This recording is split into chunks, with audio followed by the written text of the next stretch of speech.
আসন্ন নির্বাচনে প্রার্থীদের মোট সম্পদ ও ঋণের পরিমাণ অতীতের সব রেকর্ড ছাড়িয়ে গেছে।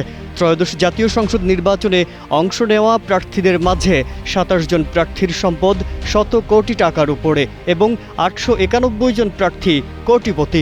প্রার্থীদের হলফনামা বিশ্লেষণ করে ট্রান্সপারেন্সি ইন্টারন্যাশনাল বাংলাদেশ TIB এর দেওয়া শীর্ষ ধনী প্রার্থীদের তালিকা থেকে এই সকল তথ্য জানা যায়।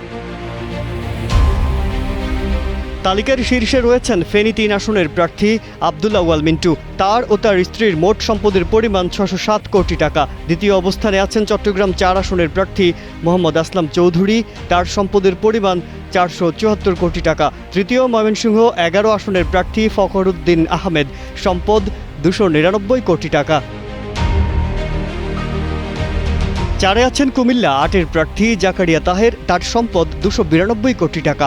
এরপর আছেন টাঙ্গাইল ৮-এর স্বতন্ত্র প্রার্থী সালাউদ্দিন আলমগীর, সম্পদ ২৮৩ কোটি টাকা।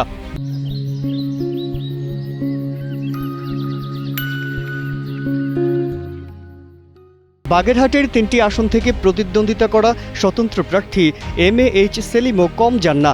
বিএনপির সাবেক এই সাংসদের সম্পদ ২৬২ কোটি টাকা। একইভাবে চাঁদপুর ২ আসনের মোহাম্মদ জালাল উদ্দিনের সম্পদ ২৪৯ কোটি টাকা। বগুড়া ৫ আসনের গোলাম মোহাম্মদ সিরাজের ২০৪ কোটি টাকা। নোয়াখালী ৬ আসনের স্বতন্ত্র প্রার্থী মোহাম্মদ ফজলুল আজিমের ১৯০ কোটি টাকা এবং শরীয়তপুর ২ আসনের মোহাম্মদ শফিকুর রহমান কিরণের ১৮৫ কোটি টাকা। ৩ স্বতন্ত্র প্রার্থীর বাইরে শীর্ষ ১০ এর ৭ জনই বিএনপি প্রার্থী। প্রার্থীদের মোট ঋণের পরিমাণেও এগিয়ে এবারের নির্বাচন ১৮,৮৬৮ কোটি টাকার বেশি। এর মাঝে ব্যাংক ঋণের পরিমাণই প্রায় ১৭,৫০০ কোটি টাকা।